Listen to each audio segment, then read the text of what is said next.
much fuel you would need in a rocket to get off the planet. That's quite a bit. Okay.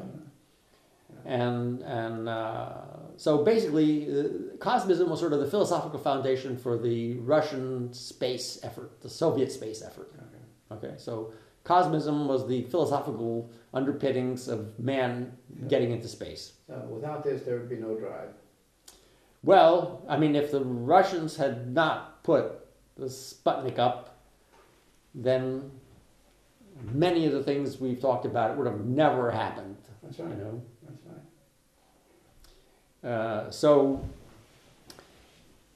a lot of the problems we're seeing right now are due to conflicts between different religious groups, different ethnic groups, different political views, okay? Yeah.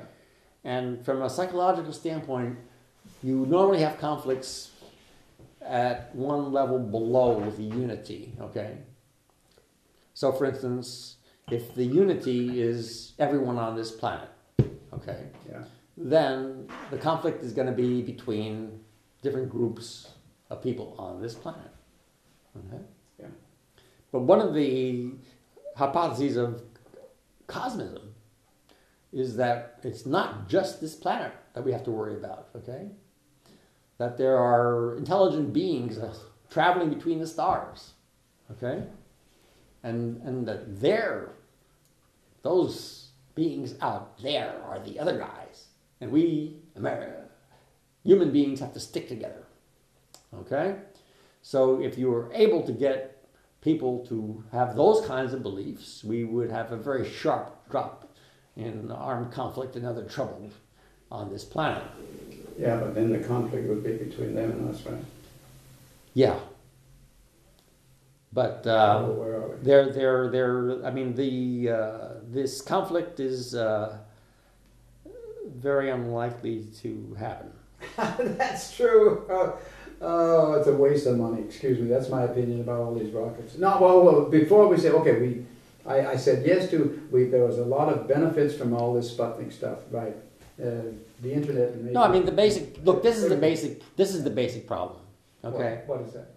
Well, the basic problem is that our galaxy, okay, which is sort of our little local island in the universe, okay, contains 200 billion stars. Mm-hmm. That's a big number. Let's say that the chance of life arising around the star is 1 chance in a million. Billion. 1 chance in a million. I think it's 1 in a trillion. But go ahead. Continue. Whatever it is. Okay, whatever it is. You say, even if let's say it's one. Why do we compromise? Let's say it's 1 chance in a billion. Okay. Okay. Which is very pessimistic. Okay. But even if that's true, even if there's only 1 chance in a billion, right, that life will arise out of a star, that still means that you're going to have 200 intelligent civilizations in our galaxy. Yeah. You have to get out there, though. Yes, but the galaxy has been around for a long time. Billions of years. And an intelligent civilization, if it was able to travel only at 1/10 of the speed of light, would be able to get across the galaxy in 1 million years. Okay? So if the galaxy's been around for 4 billion years, okay, that means that there are 4,000 opportunities for an intelligent civilization to spread through the galaxy. As you said before, we would never get there.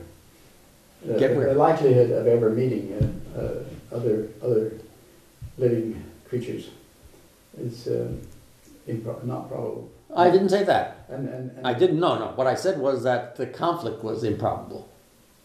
Okay. Okay. Well, what just meeting them to me would be conflict. I just don't believe that there would not be a conflict. When Columbus met the Indians, it was just conflict. Well, the conflict was in the blood of these Spaniards. Yes, but those Spaniards were not very civilized, were they? You think we are civilized? Well, it's not whether we are civilized. It is whether... Hey, Mahatma Gandhi was right. It would be a good idea. The question is... Go ahead. We're talking about an intelligent civilization Where do you find that? that has been around for okay, good. maybe 1 billion years. Yeah. Okay. This would be a very advanced civilization. Okay. You're for this thing? Heading ahead for human civilization on Earth, that they work towards meeting these living creatures? Well, look. Are you in favor of that? To anyone who really understands these numbers, Okay. it is inevitable that there are these beings traveling among the stars. Okay, great. In other words, they... Well, yes, it is inevitable, because the universe is eternal, and anything that is eternal means it's potentially there. It is there. It's just a question of time. Right. But the way the time works out, okay, under any reasonable assumptions, the only conclusion is that these beings have already been in our neighborhood. Oh, getting more and more fantastic. No, this is nothing fantastic at all. If you go over to the Niels Bohr Institute, there's a little volume, and that volume is called 50 Explanations for the Great Silence. Okay. All right? Hey, wait a minute. That means that these aliens, or whoever they are, they have visited the Niels Bohr Institute, or they've been around checking people out. They've been here looking, maybe they didn't talk with anybody, but they've been here and had a look. Well, that's one hypothesis. That's called the zoo hypothesis. This is really fantastic. Go ahead. I mean, so there are 49 other hypotheses, but the problem is that the way the numbers work out, the hypothesis that there are no alien civilizations just doesn't make any sense at all. Okay? Well, I can follow that. Yeah. So this problem was independently thought of by two different people. One was the fellow who is considered to be the father of spaceflight. What was his name? You remember? Tsiolkovsky. Tsiolkovsky. I'm not saying that right, but that's the guy's name. Okay, yeah. There's a crater on the back of the moon named after him. And then it was independently rediscovered, you might say, by Enrico Fermi, one of the leading physicists of the last century. Okay? Mm-hmm. And it wasn't like he was, thinking about this problem or anything. What happened was that he read a cartoon in the New York Times. Okay? Great ideas come from very many different places. Yeah, but I mean, this cartoon is in this little volume over at Niels Bohr. Okay, and that's very interesting stuff. It's good. And what happened was that the New York Times had several articles on the previous day. Okay, and one of them was about the sanitation department was complaining that somebody was stealing garbage cans. Okay, and another little article was that some co-eds up in some little college had seen flying saucers, which just happens very often, around final times when there's a lot of stress, So the next day there was this cartoon, and it showed a flying saucer on the ground, and the Martians or whoever they were carting these garbage cans off to their flying saucer. Oh yeah. So Enrico Fermi was sitting out in the middle of the desert with a whole bunch of other guys who were building the atomic bomb in New Mexico. And the New York Times was one of the few sources of knowledge they had from the outside world, okay, because they were certainly not permitted to make any communications from that location to the outside, all right? Mm-hmm. So he read this, when he was having breakfast or whatever. And then some hours later, he just suddenly burst out, "Where are they?" Okay, because Fermi had a mind that could throw these numbers around very easily. And he knew how many stars there were in the galaxy, and he knew how far away they were and how fast you could travel and all these things. And once you understand those things, it becomes a great mystery. why we haven't seen any signs of these civilizations. Well, what's your guess? I think that the zoo hypothesis is the best one, and that was what Tsiolkovsky thought. Okay. And have a look. Yeah. Okay. So the reason I say there wouldn't be a conflict, okay, is because they're all like that. That's their attitude. That's their. Well, I would just look around. I mean, there couldn't be a conflict with someone who's just looking around. Well, we can't see them; they can see us. I mean, look, you know, when the Europeans went to Africa, they were ahead by a couple of hundred years in technology, right? The Europeans had cannons, and the locals had spears. That's right. And they haven't recovered yet. That's right.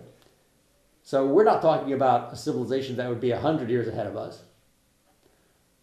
We're not even talking about a civilization that's 1,000 years ahead of us. This is a civilization that could be 1,000,000 years ahead of us, 1,000,000,000 years ahead of us. There cannot be a conflict between that kind of civilization and us. So would there be enslavement? Well, there would be if they wanted it. But most likely they have gotten beyond these kind of things. I mean, nobody really knows, of course. But you can't exclude all, I mean, or can you? What? Can you be totally certain, are you totally certain that it's only a peaceful potential meeting we would have with them? Well, it's either a peaceful meeting or we're finished. Right, exactly. Take your choice. Okay. I mean, there's... And if they are so advanced, it makes you can't really run away. No. Yeah. Okay. Well, okay then. No problem. Well, the problem is that people have not realized this. That's the problem. They're still clinging to a belief system that's thousands of years old. Okay, we're trying to run this world with beliefs that are thousands of years old. I mean, the Bible is a story of how people settled to begin agriculture.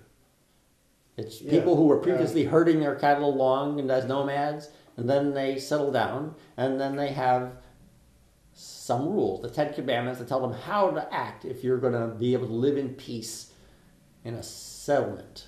Okay?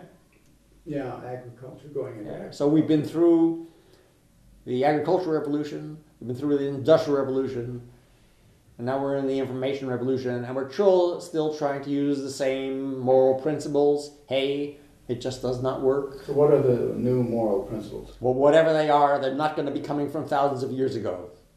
Okay. You know? I mean, you know, when you read the Bible, you don't see anything in there about germs. You know, if you don't believe in germs, you're going to have problems, you know? So our new Bible is research.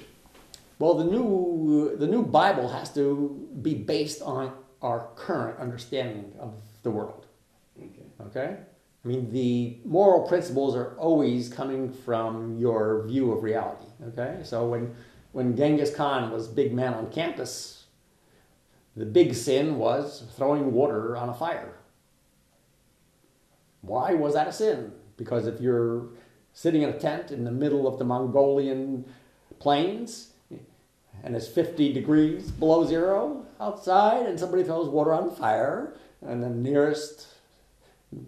next little hut is 50 or 100 kilometers away, you are dead, and the entire family is dead. Okay? So the perception of reality is the foundation for the moral system. But actually what you're saying is that we have to look forward, not backward. Well, then you're saying that you can't learn anything from the American Indians or any no so-called primitive societies. No, I'm not saying that at all. I think a lot of them have a lot of wisdom. Yeah, I mean, there's no doubt about that. But what I'm saying is that if we are going to have a replacement for the 10 Commandments or whatever, you know, ancestor worship in Japan or whatever it is, that the local thing, the Buddhist principle, you know, that there is no reality, it's just a figment of your imagination. All these ancient moral systems. Okay. But you want a new moral system. Well, you cannot have a moral system based on the perception of reality of thousands of years ago. I mean, I guess the existence of microorganisms is just one example. You know, if you don't believe in microorganisms, so Christian morality is outdated. not moral; it's immoral. It is immoral. Yes. Okay, you're a provocateur. All of these old systems are immoral because they do not relate to our current reality. Okay. You know. Hey, I'd like to ask you one question here.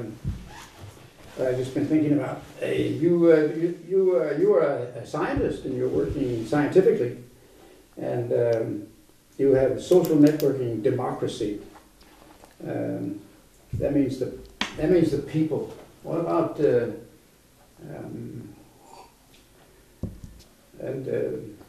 you use IT technology, or you have a conception of IT technology and social networking, democratic processes.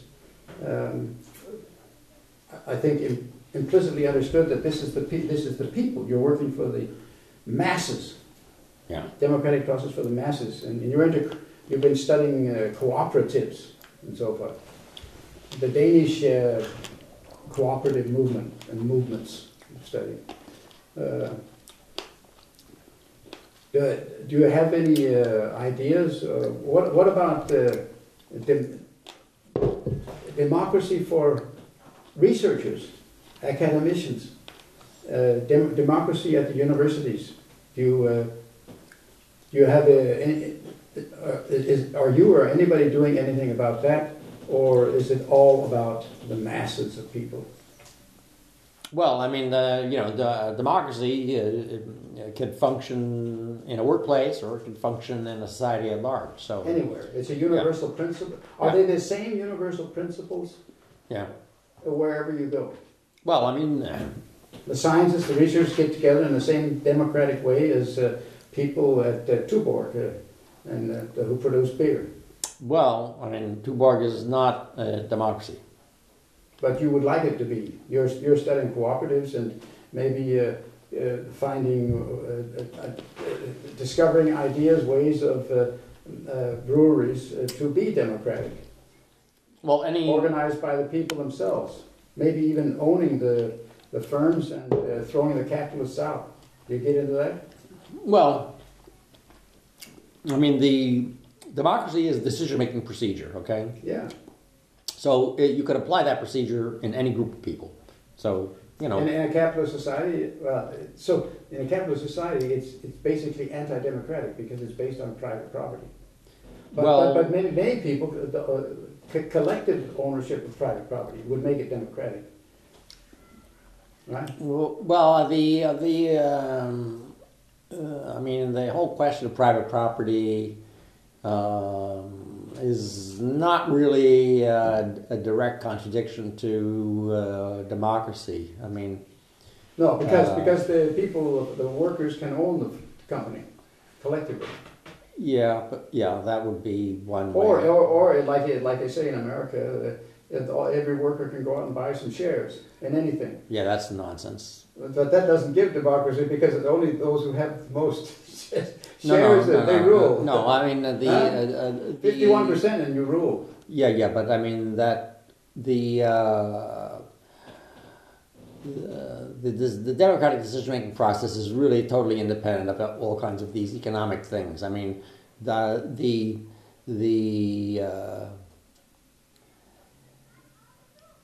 there are economic factors that might make democracy more or less likely, but you cannot make the kind of direct connection you're talking about. I mean, there's too many complications. I mean, so the basic idea of a democracy is that the citizens make the laws.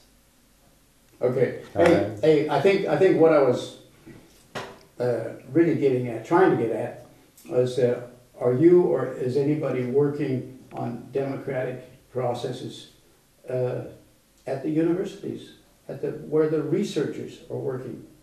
Is anybody doing studies there is working on this? Well, I mean, there are certainly studies on how to organize the university, Mm-hmm. you know. With democracy in mind, democratic universities, as opposed to, what do you call it, capitalist companies, firms, having too much influence. Well, I mean, the idea of a university is that it is a producer of knowledge, right? Right, and not just taking orders from some damn capitalist company. Right. So, that's really the university should be autonomous if it's really going to perform its function. But isn't this what even the name, the Copenhagen Business School, isn't that somehow a thorn in the eye of some people who actually believed in a university? No, because that's really an applied science place. Okay, I mean, it is the distinction is that at the university people think, and at the business school they do stuff. They actually do stuff. I mean, it's not clean cut, but I mean. So you're saying that the capitalist companies have not gained more influence in this process, the historical development of going from just the University of Copenhagen to having a Danish Copenhagen Business School, which is on the same level as a university academically. This is not something that represents more influence from business, the business sector. Well, I mean, there's bound to be more influence from the business sector if what you're doing has to have an effect in the world. Do you think it's a positive development? Well, that's not where I think the real problem lies right now. I mean, the problem is that the government has eliminated democracy at the university. That's true at the business school, that's true at the Copenhagen University. Okay, the government has done it. Yeah. But they're taking orders from the business section. Yeah. I mean, certainly the previous administration was a business front. I mean, that's where their money came from, right? That's their philosophy. Okay, but my original... They're trying to turn the university into a business, and they've basically turned it into a dictatorship, okay, because that's their idea of how to run a business, okay? I mean, the people in the previous government, the only thing they could understand was to motivate people was money, all right? And so they simply could not understand another organizing principle, okay? And the effect of that was to eliminate democracy at the university. Eliminate what? Democracy. Democracy, yeah. Okay. I mean, it also was an attempt to concentrate power in the hands of this political group, that was the previous administration, where basically the universities became branches of the education ministry, right? Okay. They lost their independence, whatever independence they had before. Do you have any hope for the future? Sure. Well, what's the hopeful strategy? Well, realistic strategy. Well, realistic strategy. I don't know on what level. I mean, well, getting more democracy at the university. Well, less capitalist influence. Well, I mean, you're. Oh, wait a minute. But less bad capitalist influence. Well, I mean, getting democracy. You're juxtaposing two things that are really different. I mean, capitalism is a type of economic organization, and democracy is a form of political organization. Okay, I mean, you can say that the distinction isn't that important, but I mean, I think you really have to talk about those things in different ways. The most important event in human history in recent times was the decoding of the human DNA. Okay? Because this will basically allow us over the next century to eliminate almost all diseases, vastly extend human life expectation.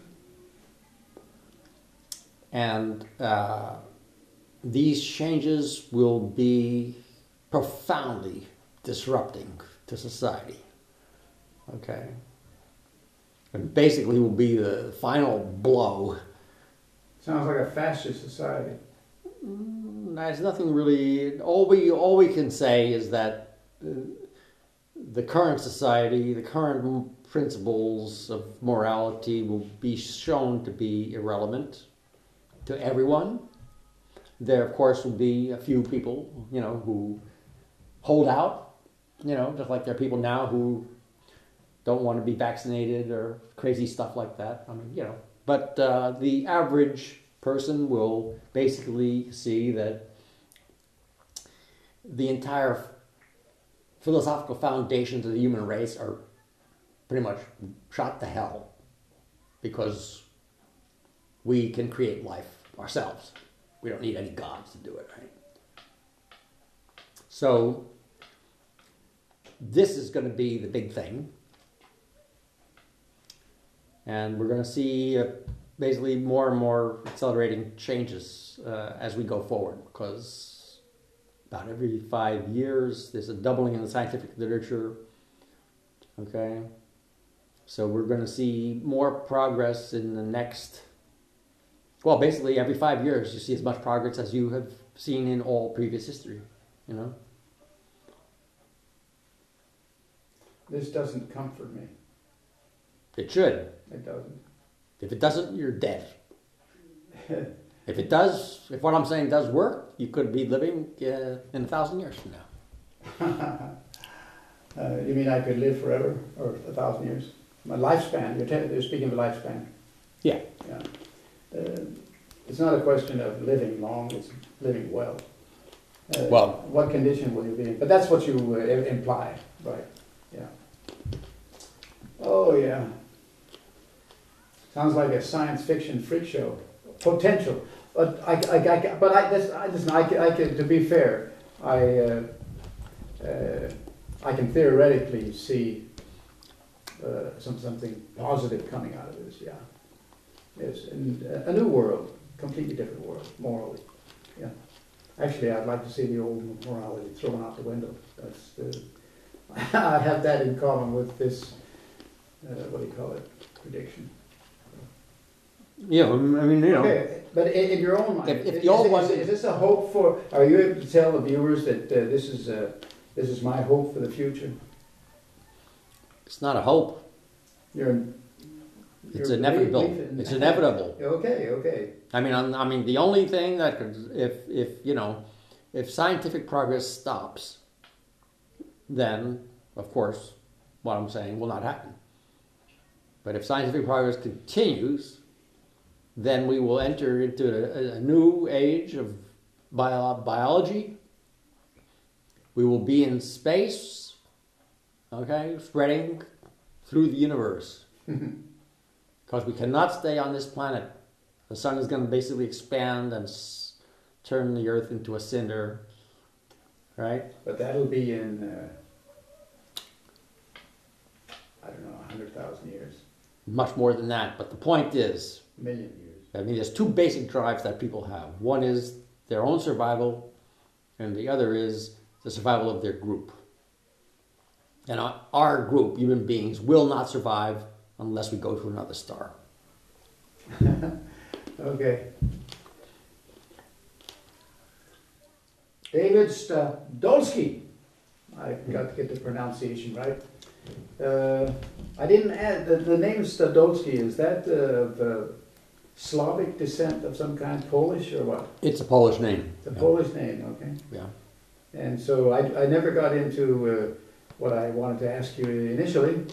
What is your background? What your family, mother and father lineage? They come both from Poland.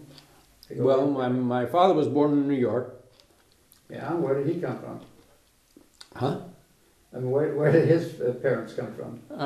They all came from Central Europe. My uncle was in the Russian army. Soviet army? No, Well, Soviet, Soviet, yeah. Soviet, okay. I mean, well, he was in the First and Second World War on the Russian side. Okay. So it was the Soviet. That's right. It was the Soviet.